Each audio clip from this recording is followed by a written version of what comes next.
dimasukkan ke dalam surga. Sekian dari saya. Wassalamualaikum warahmatullahi wabarakatuh. Presentasi selanjutnya akan dilanjutkan oleh Alisha Tabina. Fungsi iman kepada para malaikat. Yang pertama adalah memperkuat keimanan kepada Allah Subhanahu wa Ta'ala.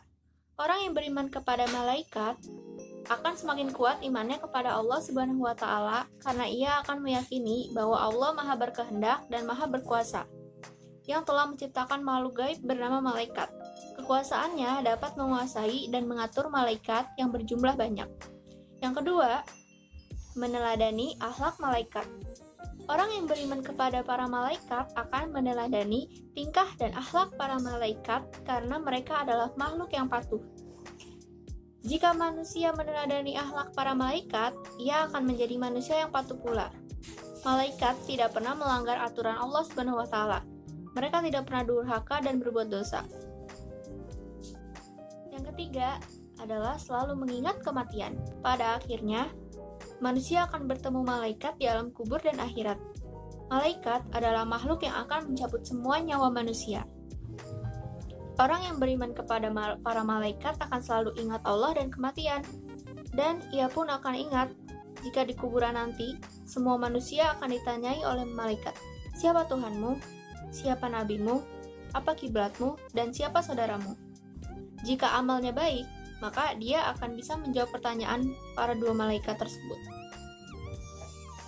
Jika amal perbuatan orang itu tidak baik, maka dia tidak akan bisa menjawab pertanyaan dua malaikat tersebut. Yang keempat adalah selalu beramal baik.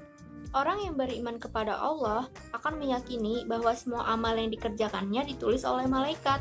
Ia akan selalu ingat bahwa segala amal perbuatan yang baik dicatat oleh malaikat rakib dan amal perbuatan yang buruk dicatat oleh malaikat atid. Dengan begitu, semua manusia akan selalu sadar dan tidak akan melakukan perbuatan jahat. Yang terakhir adalah menambah keyakinan akan datangnya hari kiamat.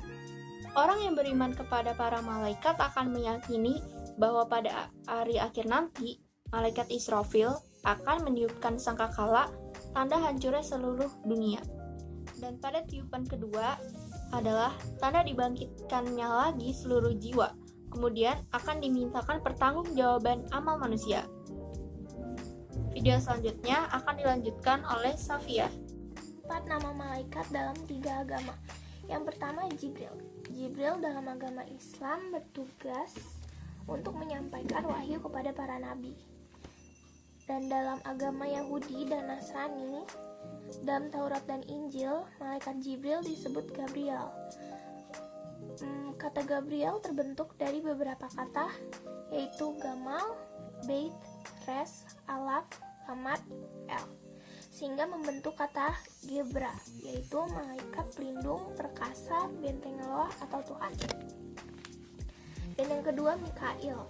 Dalam agama Islam, Mikail adalah malaikat penyampai rezeki. Dan dalam agama Yahudi dan Nasrani, malaikat Mikail disebut dengan Mikael. Dalam tradisi Talmud agama Yahudi, nama Mikael artinya yang seperti El atau Allah atau serupa dengan El. Dan ketiga Israfil. Dalam agama Islam, Israfil adalah malaikat yang ditugaskan untuk meniup sangkakala. Dan dalam agama Yahudi dan Nasrani, malaikat Israfil disebut Rafael.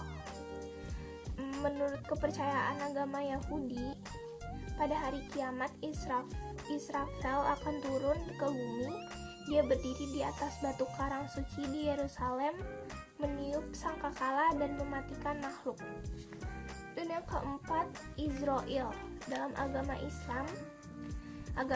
Islam, Israel adalah malaikat pencabut nyawa. Dan dalam agama Yahudi dan Nasrani, malaikat Israel disebut dengan Azrael, dengan juluk Angel of Death. Sekelompok agama Yahudi mempercayai bahwa Azrael pada awalnya adalah seorang yang diangkat ke surga karena taat dan berubah menjadi malaikat. Dan bagi sebagian kelompok Yahudi yang lain meyakini bahwa Azrael adalah anak Tuhan.